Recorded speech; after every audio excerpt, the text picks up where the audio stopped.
Here's the joint with its loose capsule removed and its ligaments intact. Here's the front of the joint in extension, and here's the back of the joint in flexion. The key structure to understand is this remarkable ligament, which not only holds the radial side of the elbow together, but also holds the rotating head of the radius in place against the ulna. It has two parts. This part is the radial collateral ligament. This part is the annular ligament. We'll take the humerus out of the picture for a minute to get a look at the proximal radio-ulnar joint. Here's the trochlear notch of the ulna. Here's the head of the radius, seen end on. The annular ligament, together with the radial notch of the ulna, provides a perfectly fitting socket for the head of the radius to rotate in. Here's the annular ligament with the radial head removed. It's attached to the edges of the radial notch of the ulna.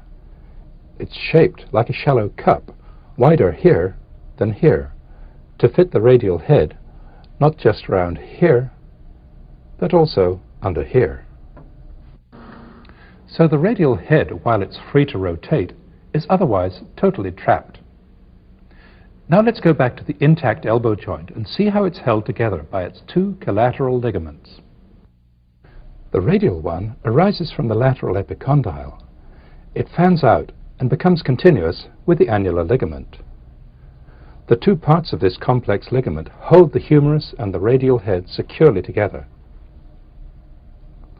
What we see here isn't the edge of the ligament, it's the cut edge of the tendon of origin of a muscle, the supinator, which arises from the ligament. We'll see this shortly.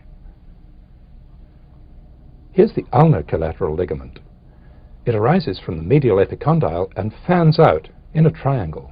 It's attached to the ulna all along the medial side of the trochlear notch. To complete our picture of the elbow joint, here it is with its capsule intact.